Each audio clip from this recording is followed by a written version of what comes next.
Hi everyone, welcome to AIDO free education cell. मैं हूं मनीष कुमार और आपके लिए इस वीडियो में लाया हूं DJMS first class and second class manager certificate examination के लिए एक important topic which is environmental impact assessment, shortly known as EIA।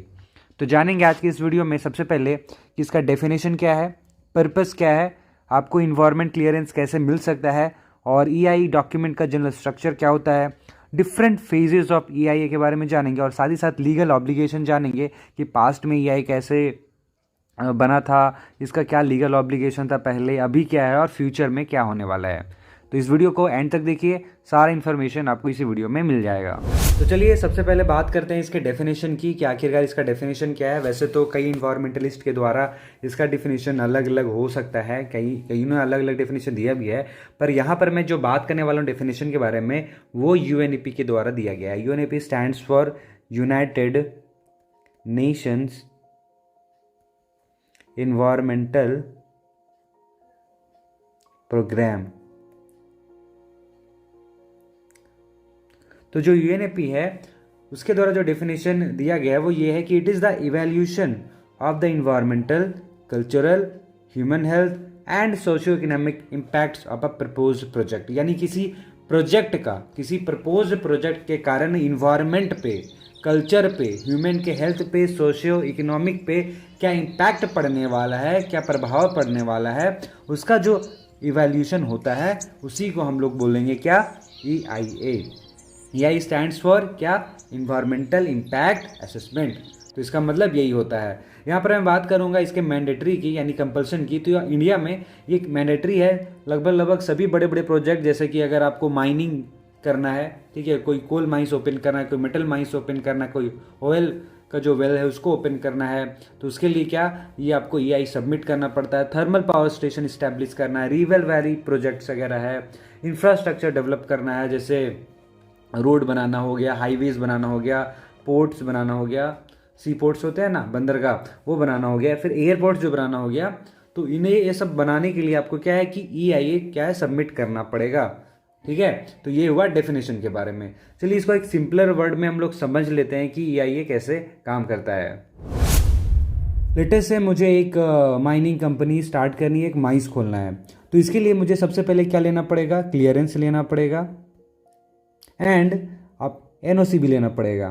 ठीक है, NOC stands for no objection certificate, NOC भी चाहिए होगा। और ये जो क्लियरेंस है, ये जो NOC है, वो वेरियस गवर्नमेंट डिपार्टमेंट से मुझे लेने पड़ेंगे एट मल्टीपल लेवल्स। ठीक है, मल्टीपल लेवल्स में मुझे ये सारा क्लियरेंस और NOC लेना पड़ सकता है। जैसे कि हो सकता है मुझे स्टेट गवर्नमेंट से लेना पड़े, हो सकता है मुझे सेंट्रल गवर्नमेंट से लेना पड़े, और हो सकता है कि जो लोकल म्यूनसिपैलिटीज़ हैं उनसे भी लेना पड़े। इसी तरह का क्लियरेंस होता है जिसको हम लोग बोलते हैं इन्वायरमेंट क्लियरेंस यानी EC। ठीक है, तो कोई भी कंस्ट्रक्शन प्रोजेक्ट मुझे अगर माइनिंग में स्टार्ट करना होगा तो एटलीस्ट मुझे ये इन्वायरमेंट क्लियरेंस जो है वो मुझे प्राप्त करना होगा।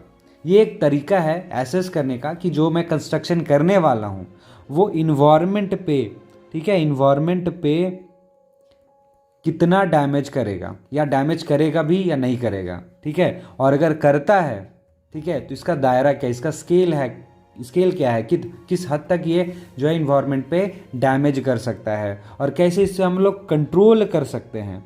ठीक है, अगर इन्वायरमेंट को डैमेज कर रहा है, ठीक है, तो स्केल क्या है, ठीक है, इसको कंट्रोल कैसे कर सकते हैं और क्या क्या हम लोग प्रिकॉशंस ले सकते हैं ताकि जो डेवलपमेंट एक्टिविटीज़ हैं इस प्रोजेक्ट के कारण, ठीक है, उससे हम लोग इन्वायरमेंट को बचा सकें। जो भी हम लोग प्रोजेक्ट में एक्टिविटीज़ करेंगे उससे हम लोग क्या है कि इन्वायरमेंट को कुछ हद तक बचा सके। इसके लिए क्या हम लोग को ज़रूरी सावधानियां लेनी पड़ेंगी, ये सब चीज़ों के बारे में क्या है हम लोग को EIA बताता है। ठीक है, ये जो कॉन्सेप्ट है EIA का वो 1976 में स्टार्ट हुआ था और उसमें USA was the first country जिसने ये डेवलप किया था ये सिस्टम को। ठीक है, इससे पहले कभी भी गवर्नमेंट या प्राइवेट एंटिटीज़ को इस तरह का असेसमेंट करने की कोई आवश्यकता नहीं थी। तो USA में सबसे पहले 1976 में ये स्टार्ट किया गया। First country to develop this system was USA। बात करें इंडिया की, तो इंडिया में जो लीगलाइज जो हुआ है, हालांकि बहुत पहले आ चुका था, लेकिन ये जो लीगलाइज हुआ है EIA वो 1994 में ही हुआ है। ठीक है, तो चलिए ये तो हुआ। आई होप आपको समझ में आ गया होगा कैसे EIA काम करता है। चलिए आगे बढ़ते हैं और बात करते हैं इसके पर्पस की। ठीक है, तो इसका पर्पस जान लेते हैं। बेसिकली यहाँ पे मैं 2 पर्पस ही डिस्कस करने वाला हूँ। फर्स्ट पर्पस है कि to assess the impact of a propose activity on the environment before making the decision whether to do it or not. मतलब कोई प्रोजेक्ट है, ठीक है, कोई एक्टिविटी है, तो उसको स्टार्ट करने से पहले, उसका निर्णय लेने से पहले कि उसको करना चाहिए, उसको स्टार्ट करना चाहिए या फिर नहीं करना चाहिए, ये क्या करता है कि एसेस करता है कि इन्वायरमेंट पे क्या इम्पैक्ट पड़ने वाला है इस एक्टिविटी के कारण, इस प्रोजेक्ट के कारण। तो फ़ायदा है इसमें, हम लोग ये जान पाएंगे कि डिसीजन भी ले पाएंगे कि ये जो अपना एक्टिविटी है, ये जो अपना प्रोजेक्ट है, वो इन्वायरमेंट पे कितना असर पड़ रहा है। अगर बहुत ही ज़्यादा ख़राब इम्पैक्ट पड़ रहा है तो हम लोग इसको स्टार्ट करने से पहले ये डिसीजन ले लेंगे कि इसको करना है या नहीं करना है। ठीक है, तो ये हम लोग इसमें इसका पर्पस होता है इसका। सेकेंड में हम लोग बात करते हैं to develop and assess measures to avoid और minimise those impact if it decided to carry out the activity. मतलब अगर ये मान लिया गया है, ये डिसाइड कर लिया गया है, ये निर्णय ले लिया गया है कि अगर एक्टिविटी स्टार्ट करना ही करना है, तो कैसे हम लोग डेवलप कर सकते हैं। ठीक है, मेजर्स कैसे हम लोग डेवलप कर सकते हैं कि ये जो इम्पैक्ट पड़ रहा है इन्वायरमेंट पे, उसको कैसे हम लोग को कम कर सकें या कैसे रोक सकें, इसको डेवलप करने का EIA का पर्पस होता है। ताकि जो इन्वायरमेंट है उस पर क्या है कि इम्पैक्ट जो इसका पड़ने वाला है, ख़राब इम्पैक्ट जो पड़ने वाला है, उसको रोक सकें या एटलीस्ट मिनिमाइज कर सकें। चलिए नेक्स्ट बात करते हैं हाउ टू गेट EC यानी इन्वायरमेंटल क्लियरेंस। तो सबसे पहले यहाँ पे साइट का सिलेक्शन करना पड़ेगा। ठीक है, जो भी साइट है, ठीक है, जहाँ पे प्रोजेक्ट स्टार्ट करना है जो भी है, तो वो साइट का सेलेक्ट करेंगे। उसके बाद वहाँ पर EIA इन्वायरमेंटल इम्पैक्ट असेसमेंट का कंडक्शन होगा, वहाँ पे कराएंगे। फिर नो ऑब्जेक्शन सर्टिफिकेट के लिए अप्लाई करेंगे। फिर EIA का स्टडी होगा। फिर पब्लिक हियरिंग कराई जाएगी, लोगों से इसके बारे में बताया जाएगा, विचार विमर्श लिया जाएगा। उसके बाद ये सारा जो ये इन्वायरमेंटल इम्पैक्ट असेसमेंट है और जो भी पब्लिक हियरिंग की सारी रिपोर्ट्स वगैरह हैं, वो सारा रिव्यू किया जाएगा EAC के द्वारा। EAC का फुल फॉर्म होता है इन्वायरमेंटल अप्रेजल कमिटी। तो इसके द्वारा रिव्यू करने के बाद ये डिसीजन लिया जाएगा कि ये जो प्रोजेक्ट है उसको स्टार्ट करना है, नहीं करना है, या फिर सजेशन के साथ स्टार्ट करना है। ठीक है, तो ये तो हो गया हाउ टू गेट EC। तो ये तो हो गया हाउ टू गेट EC यानी इन्वायरमेंटल क्लियरेंस। अभी हम लोग बात कर लेते हैं general structure of EI document. यानी एक EI डॉक्यूमेंट होगा, इन्वायरमेंटल इम्पैक्ट असेसमेंट का जो डॉक्यूमेंट होगा, उसमें कौन कौन सी चीज़ें जनरली मेंशन रहेंगी, इसके बारे में जान लेंगे। तो सबसे पहले रहेगा इसमें इंट्रोडक्शन में बेसिकली उसमें प्रोजेक्ट का नाम रहेगा। ठीक है, साथ ही साथ एड्रेस रहेगा। ठीक है, जो भी प्रोजेक्ट का जो प्रोपोनेंट है उसका नाम रहेगा और एड्रेस रहेगा, साथ ही साथ उसका कॉन्टैक्ट डिटेल भी रहेगा। उसके बाद आता है प्रोजेक्ट का डिस्क्रिप्शन।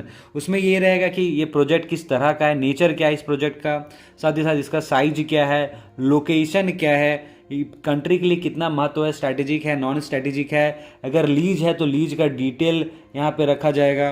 ठीक है, डिस्टेंस कितना है, अर्बन जो पॉपुलेशन है, जैसे कि अर्बन जहाँ पे सेटलमेंट है उससे डिस्टेंस कितना है इस प्रोजेक्ट का। साथ ही साथ एक डिजिटल मैप भी तैयार किया जाएगा, इसमें रखा जाएगा, जिसमें बताया जाएगा कि मेजर रोड्स कहाँ हैं, रेलवेज़ कहाँ हैं, कहाँ कहाँ सेटलमेंट है, कहाँ कहाँ वाटर बॉडीज़ हैं। और साथ ही साथ बफर एरिया जो है 10 किलोमीटर के रेडियस तक, क्या बफर एरिया जो है 10 किलोमीटर के रेडियस में, ठीक है, वो दर्शाया जाएगा। सरफेस फीचर्स दर्शाए जाएंगे, कॉन्टूर्स दर्शाए जाएंगे, और अगर फॉरेस्ट है तो फॉरेस्ट का जो टाइप है वो भी उसमें डिजिटल मैप में दर्शाया जाएगा। साथ ही साथ लोकल जियोलॉजी, रीजनल जियोलॉजी भी इसमें मेंशन की जाएगी, रिजर्व कितना है, एनुअल प्रोडक्शन कितना होगा, ये सब दर्शाया जाएगा। साथ ही साथ अगर ये ओपन कास्ट प्रोजेक्ट है, ओपन कास्ट माइंस का प्रोजेक्ट है, तो इसमें क्या मेंशन किया जाएगा कि डिपॉजिट का थिकनेस क्या है। ठीक है, जो भी डिपॉजिट है, कोल का डिपॉजिट है, उसका थिकनेस क्या है, स्टिपिंग रेशियो क्या है, ठीक है, टॉप सॉइल का थिकनेस क्या है, डेप्थ क्या है, ठीक है, टॉप सॉइल का थिकनेस क्या है, डेप्थ क्या है डिपॉजिट का। साथ ही साथ आपको सरफेस प्लान जो है वो ओबी डंप का, ठीक है, ओबी डंप का 5 सालों का आपको 30 साल तक क्या है कि आपको बेस्ड उसमें रहना है, वो सारा डिटेल इसमें दिया जाएगा कि surface plan with 5 yearly OB dumps up to 30 years उसमें मेंशन रहेगा। ठीक है, जो सरफेस प्लान रहेगा उसमें 5 सालों का जो ओबी डंप है वो 30 सालों तक जो है वो सारा चीज़ उसमें मेंशन रहेगा। बैक फिलिंग का प्लान क्या है, मशीनरी कौन सी इस्तेमाल होने वाली है, ठीक है, उसका टाइप क्या है, एक्सप्लोसिव कितना खपत होगा, एक्सप्लोसिव का कंजप्शन कितना होगा, ये सारा चीज़ इसमें मेंशन किया रहेगा। अगर अंडरग्राउंड माइंस है, ठीक है, उस केस में क्या होगा, अंडरग्राउंड माइंस में आपको मोड ऑफ एंट्री उसमें बताना होगा। मोड ऑफ एंट्री मतलब इंक्लाइन है, ठीक है, या शाफ्ट है या एडिट है, जो भी है तो उसमें बताना पड़ेगा। साथ ही साथ सब्सिडेंस का इफेक्ट क्या होने वाला है, ठीक है, नेचुरल लैंड पे, वहाँ वाटर बॉडीज़ होंगी तो उन पे, जो घर हैं उन पे, वो सब आपको दिखाना पड़ेगा, यानी सब्सिडेंस डिटेल देना पड़ेगा। साथ ही साथ मशीनरी कौन सी इस्तेमाल कर रहे हैं, ठीक है, वेंटिलेशन कैसा है, ठीक है, किस टाइप का होगा, ये सारा चीज़ आपको ईटीसी वगैरह इसमें मेंशन करना पड़ेगा। ठीक है, तो ये तो हुआ अंडरग्राउंड और ओपन कास्ट का स्पेसिफिक केस। ठीक है, बाकी और क्या डिटेल डालना पड़ेगा वो भी हम लोग देख लेते हैं। एनालिसिस ऑफ अल्टरनेटिव, ठीक है, एनालिसिस ऑफ अल्टरनेटिव क्या है कि विकल्प जो हमारे पास उपलब्ध होगा वो उसका आकलन का सारा डिटेल भी हमको यहाँ पे मेंशन करना होगा। जैसे कि लोकेशन दूसरा क्या हो सकता है, क्या अल्टरनेटिव टेक्नोलॉजी हो सकती है, वाटर या एनर्जी का डिमांड कितना है, ये सारा चीज़। इसके अलावा इसमें क्या रहेगा मेंशन, इन्वायरमेंटल सिनेरियो। ठीक है, इन्वायरमेंटल सिनेरियो में क्या रहेगा कि हमारा जो इंफॉर्मेशन है, ठीक है, लैंड का, ठीक है, वाटर का, ठीक है, flora and fauna, plants and animals जो वहाँ पे हैं उनका, वाइल्ड लाइफ का, ठीक है, ये सब चीज़ें मेंशन करनी पड़ेंगी। जो इकोलॉजिकल सेंसिटिव एरियाज हैं ये सब भी यहाँ पे मेंशन करना पड़ेगा। नेक्स्ट इसमें क्या मेंशन करना पड़ेगा इस डॉक्यूमेंट में, expected environmental impact and mitigation measures. मतलब जो आप सोच रहे हैं कि इन्वायरमेंटल इम्पैक्ट पड़ने वाला इस प्रोजेक्ट के कारण, तो वो एक्सपेक्टेड इन्वायरमेंटल इम्पैक्ट भी मेंशन करना है, और साथ ही साथ मिटिगेशन मेजर्स भी यहाँ मेंशन करना है कि कैसे हम उस जो इम्पैक्ट पड़ने वाला है इन्वायरमेंट पे उसको कैसे हम लोग ठीक कर सकते हैं, कैसे रोक सकते हैं, एटलीस्ट बचाव कैसे कर सकते हैं, रिड्यूस कैसे कर सकते हैं, वो सारा चीज़। नेक्स्ट है एक्सपेक्टेड मॉनिटरिंग प्रोग्राम। तो बेसिकली क्या होता है कि जो भी इम्पैक्ट पड़ने वाला है, ठीक है, जैसे कि स्लोप हो गया, ठीक है, हम लोग माइनिंग कर रहे हैं तो स्लोप पे जो इम्पैक्ट पड़ने वाला है, ठीक है, वाटर पे, वाटर की जो क्वालिटी है उस पर क्या इम्पैक्ट पड़ने वाला है, जो एयर का जो क्वालिटी है उस पर क्या इम्पैक्ट पड़ने वाला, लोगों की हेल्थ एंड सेफ्टी, ठीक है, हेल्थ एंड सेफ्टी पे जो इम्पैक्ट पड़ने वाला है, तो उनकी प्रॉपर कैसे मेजरमेंट करें, इसका मेथड, ठीक है, डाटा को कैसे एनालाइज किए करें, सारा जो हम लोग मेथड से हम लोग मेजरमेंट करेंगे तो फिर डाटा को कैसे एनालाइज करेंगे, ये सारा चीज़, और साथ ही साथ रिपोर्टिंग का शेड्यूल क्या होगा ना मॉनिटरिंग के लिए, ये सारा चीज़ इसमें मेंशन रहेगा। रिपोर्टिंग शेड्यूल क्या होना चाहिए, मतलब जो आपका मॉनिटरिंग हो इसको कब, कितने समय पे या फिर कब कब इसको रिपोर्ट करना है, वो सारा चीज़ इसमें इंक्लूडेड रहेगा। नेक्स्ट आता है प्रोजेक्ट बेनिफिट्स। ठीक है, तो यहाँ पे प्रोजेक्ट का बेनिफिट्स में भी दर्शाना पड़ेगा, क्योंकि आपको पता है कि ईआई का मतलब क्या है। बेसिकली अगर सिंपल वर्ड में बोला जाए तो ये क्या है, बेसिकली आपका जो प्रोज एंड जो कॉन्स है कोई प्रोजेक्ट का, उसको कंपेयर करता है और आपको ये डिसाइड करने में हेल्प करता है कि ये प्रोजेक्ट आपके लिए हेल्पफुल है, या करना चाहिए या फिर नहीं करना चाहिए। तो यहाँ पे आपको प्रोजेक्ट के बेनिफिट्स भी बताने पड़ेंगे कि इससे क्या बेनिफिट होगा। अगर आपको इंप्रूवमेंट कर रहे हैं इंफ्रास्ट्रक्चर में, रोड बना रहे हैं, रेलवे बना रहे हैं, टाउनशिप बना रहे हैं, हॉस्पिटल बना रहे हैं, इंस्टीट्यूट बना रहे हैं, ठीक है, तो ये सारा चीज़ यहाँ पे मेंशन करना पड़ेगा। उसके बाद क्या इसमें रहेगा, इन्वायरमेंटल मैनेजमेंट प्लान। ठीक है, तो बेसिकली क्या है कि एक इन्वायरमेंटल मैनेजमेंट प्लान है जो मैनेज करेगा, कंट्रोल करेगा, मॉनिटरिंग करेगा कि जो भी इन्वायरमेंट में जो इम्पैक्ट पड़ेगा, जैसे कि सब्सिडेंस हो गया, एयर पॉल्यूशन हो गया, वाटर पॉल्यूशन हो गया, नॉइस हो गया, वाइब्रेशन हो गया, ठीक है, तो ये सब को कैसे हम लोग प्रॉपरली मैनेज कर सकें, इनसे इनका जो इम्पैक्ट है उसको कैसे कंट्रोल कर सकें और कैसे प्रॉपर मॉनिटरिंग कर सकें, तो ये ईएमपी में बताया जाएगा। और ये एमपी, ठीक है, ईआई का पार्ट होगा। लास्ट में इसमें क्या रहेगा, समरी रहेगा, ठीक है, और कंक्लूजन रहेगा। समरी में क्या है कि शॉर्ट में आपको बता दिया है कि देखिए ये इसके प्रोसेस है, ये इसके कौन सा, और लास्ट में कंक्लूजन रहेगा कि हाँ इसका मतलब भी है फाइनलाइज, ये मतलब हो चुका है कि इसको करना चाहिए या फिर नहीं करना चाहिए, कंक्लूजन वहाँ पे मेंशन रहेगा। और साथ ही साथ इस जो ईआई में जो इन्वॉल्व पर्सन है, जो इंगेज्ड कंसल्टेंट है, तो उनका भी नाम इसमें इंक्लूडेड रहेगा। ठीक है, तो ये हुआ general structure of EIA document के बारे में। नेक्स्ट अभी हम लोग बात करेंगे फेजेस ऑफ ईआईए। तो फेजेस ऑफ ईआईए में बेसिकली हम लोग screening, scoping, baseline data collection, impact analysis, prediction, assessment of alternative, description of mitigation measures and environmental impact statement, ये सब हम लोग देखेंगे। Public hearing, decision making, monitoring and condition of clearance भी हम लोग जानेंगे। तो बेसिकली सबसे पहले स्टार्ट करते हैं स्क्रीनिंग से।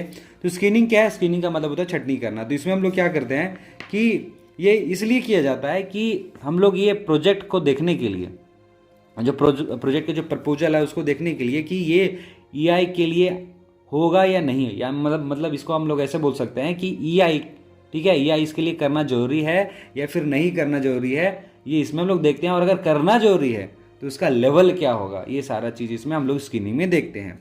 नेक्स्ट हम लोग क्या करते हैं? स्कोपिंग।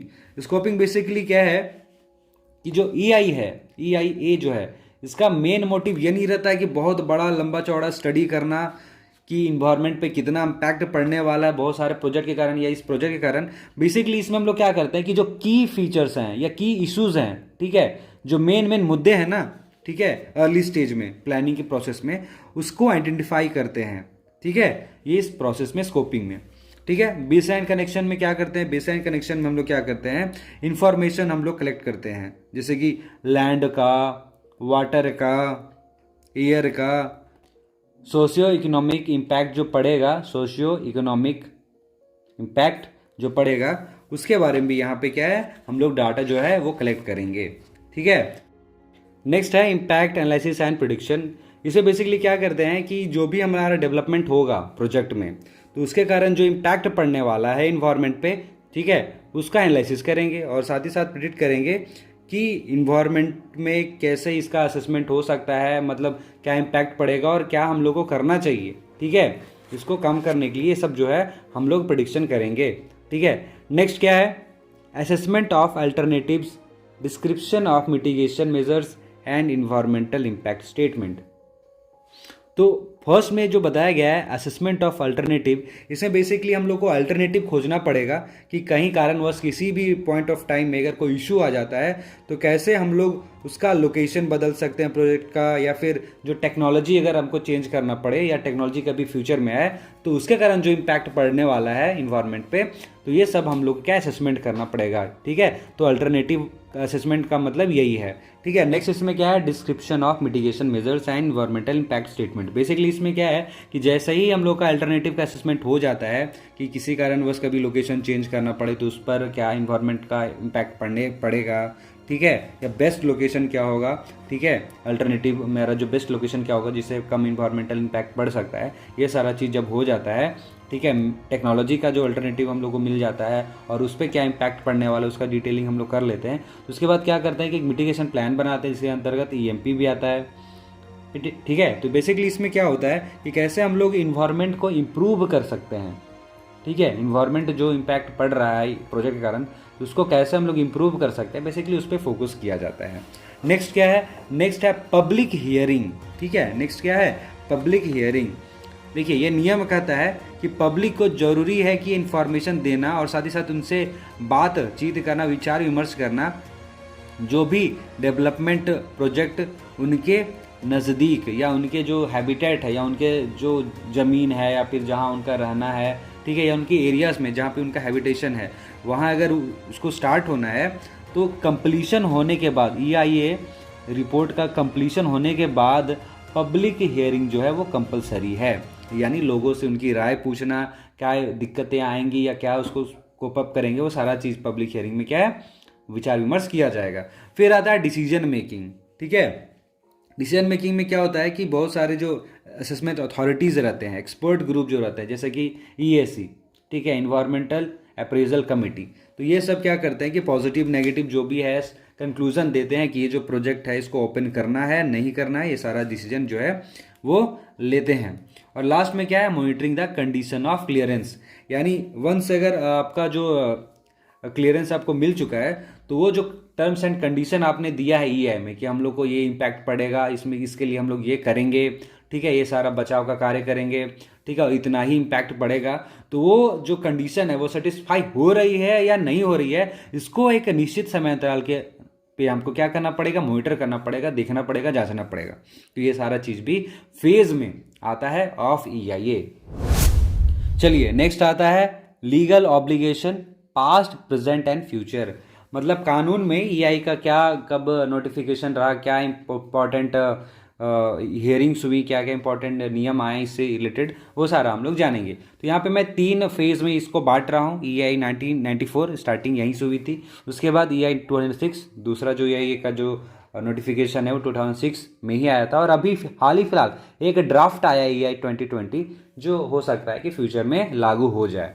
ठीक है, अभी लागू नहीं है बट फ्यूचर में हो सकता है लागू हो जाए। तो इन तीनों के बारे में हम लोग 1 by 1 डिस्कस करेंगे। तो सबसे पहले बात करते हैं EIA 1994 में ही EIA का कंपल्सन रखा गया, मैंडेटरी रखा गया। कभी भी आप माइनिंग प्रोजेक्ट, रिवर प्रोजेक्ट, ठीक है, पावर थर्मल प्रोजेक्ट जब भी स्टार्ट करते हैं, तो इंफ्रास्ट्रक्चर स्टार्ट करते हैं, बनाते हैं, तो उसके लिए आपको EIA कराना पड़ेगा। ठीक है, तो ये तो आपको कंपल्सन ऑफ EIC आपको वहाँ पे मिल ही गया कि इन्वायरमेंटल क्लियरेंस आपको लेना ही लेना है। ठीक है, ये मैंडेटरी कर दिया गया। पब्लिक हियरिंग स्टार्ट कर दी गई, ठीक है, 1997 में। ठीक है, नोटिफिकेशन 1994 का ही है, जो EI है वो 1994 का ही है, बट धीरे धीरे उसमें क्या अमेंडमेंट होते गए। तो 1997 में क्या है कि पब्लिक हियरिंग जो है उसको इंट्रोड्यूस किया गया कि लोगों से बातचीत भी किया जाएगा कि हम लोग प्रोजेक्ट जो हम लोग स्टार्ट करने वाले हैं उन पर क्या इम्पैक्ट पड़ेगा, क्या उनको दिक्कतें आएंगी, क्या बेनिफिट है, वो सारा चीज़ जो है वो उसके साथ विचार विमर्श किया जाएगा। तो पब्लिक हियरिंग सबसे पहले 1997 में इंट्रोड्यूस किया गया था गवर्नमेंट ऑफ इंडिया के द्वारा। फिर क्या हुआ, फिर 2002 में क्या हुआ, एग्जेम्पशंस मिलने लगा। ठीक है, जो हाई लेवल के इन्वेस्टमेंट थे, ठीक है, वो ह्यूज जो इन्वेस्टमेंट थे उनको सरकार ने EC, ठीक है, यानी इन्वायरमेंटल क्लियरेंस दिए बिना पास कर दिया, क्लियर कर दिया 2002 में। ठीक है, उसके बाद क्या हुआ, 2003 में जो EC है, ठीक है, यानी इन्वायरमेंटल क्लियरेंस, उसको रिक्वायरमेंट किया जाने लगा, मतलब जरूरी कर दिया गया। अगर आप हाईली पॉल्यूटेड एरिया में कोई प्रोजेक्ट खोलना चाह रहे हैं, स्टार्ट करना चाह रहे हैं, या फिर इसके 15 किलोमीटर रेडियस के अंदर किसके सेंसिटिव इकोसिस्टम या प्रोटेक्टेड एरियाज, ठीक है, जैसे कि national park, biosphere reserve, ETC, तो इसके 15 किलोमीटर के रेडियस के अंदर या कोई हाईली पॉपुलेटेड एरिया के अंतर्गत 15 किलोमीटर रेडियस में आप अगर प्रोजेक्ट स्टार्ट करने वाले हैं तो आपको EC का रिक्वायरमेंट करना पड़ेगा, यानी आपको इन्वायरमेंटल क्लियरेंस लेना पड़ेगा। ये 2003 में अमेंडमेंट किया गया था। इसके अलावा फिर 2003 में, ये 2003 का अगस्त में आईएस था और ये शायद सितंबर में था, इसमें यह बता दिया गया कि पब्लिक हियरिंग जरूरी नहीं है। ठीक है, पब्लिक हियरिंग जरूरी नहीं है अगर कोई सेंसिटिव इकोसिस्टम या फिर कोई ह्यूमन हैबिटेशन के 10 किलोमीटर के रेडियस के बाहर अगर आप कोई प्रोजेक्ट स्टार्ट कर रहे हैं, ठीक है, तो वहाँ पर आपको पब्लिक हियरिंग करना जरूरी नहीं है। EC आप ले लीजिए, EC का जरूरत पड़ेगा, लेकिन पब्लिक हियरिंग करना जरूरी नहीं है।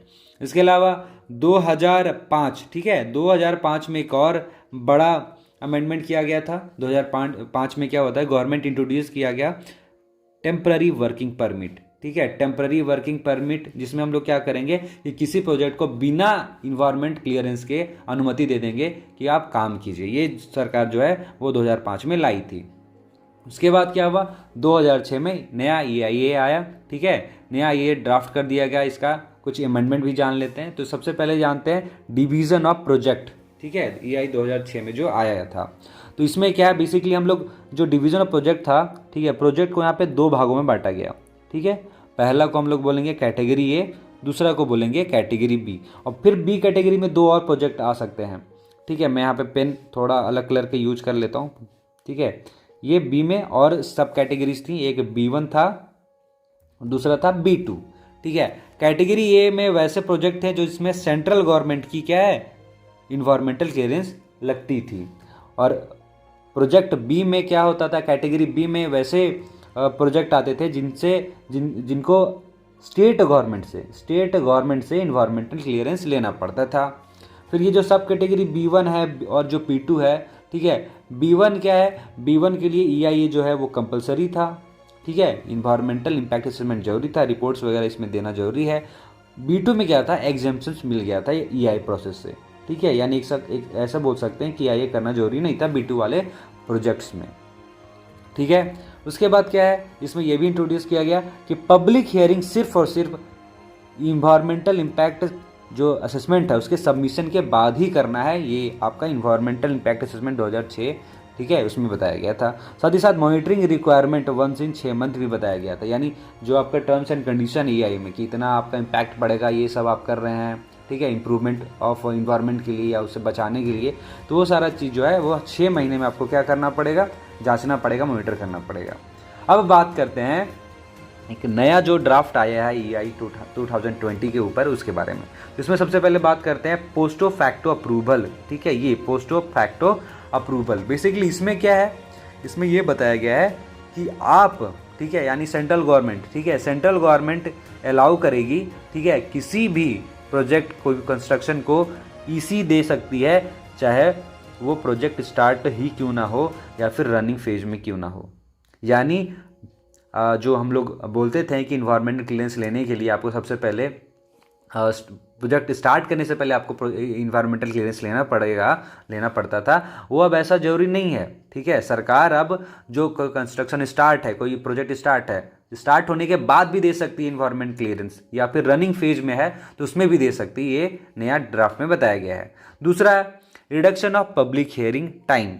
पहले क्या हुआ करता था कि जो पब्लिक हियरिंग जो टाइम था वो 30 दिन का हुआ करता था।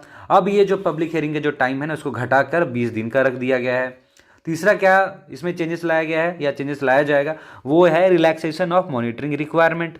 पहले क्या किया गया था कि जो मॉनिटरिंग थी वो 6 महीना में होती थी कि मेरा जो टर्म्स एंड कंडीशन को सेटिस्फाई कर रहा है कि नहीं कर रहा है, EI का जो टर्म्स एंड कंडीशन है, ठीक है, वो सेटिस्फाई हो रहा है नहीं हो रहा है। अब ये सिर्फ साल में एक बार ही करना जरूरी है। और साथ ही साथ एक नया जिसमें जोड़ा गया है वो है स्ट्रैटेजिक एग्जेम्पशंस। अब ये सरकार तय कर सकती है कि कौन सा प्रोजेक्ट, ठीक है, कौन सा प्रोजेक्ट स्ट्रैटेजिक एग्जेम्पशंस में आएगा या नहीं आएगा। और इन स्ट्रैटेजिक प्रोजेक्ट में क्या है कि इनको स्ट्रैटेजिक एग्जेम्पशंस मिलेगा, यानी इनको बिना इसी का अनुमति मिल जाएगा प्रोजेक्ट स्टार्ट करने के लिए। मतलब सरकार अब कोई भी प्रोजेक्ट को बोल सकती है कि ये स्ट्रैटेजिक इंपॉर्टेंस का है या नहीं है, बिना कोई लॉजिक का, ठीक है। सरकार जो बोलेगी कि ये प्रोजेक्ट स्ट्रैटेजिक है तो इसको बिना इसी का, ठीक है, अप्रूवल मिल जाएगा, बिना इसी का यहाँ पे वो कंस्ट्रक्शन या जो भी वर्क है प्रोजेक्ट स्टार्ट करने का वो कर सकती है। तो आई होप आपको ये वीडियो काफ़ी हद तक पसंद आया होगा। अगर अच्छा लगा तो प्लीज़ इस वीडियो को लाइक कीजिए और चैनल को सब्सक्राइब कीजिए। मिलते हैं अगले वीडियो में। टिल देन एज ऑलवेज, जय हिंद, जय भारत।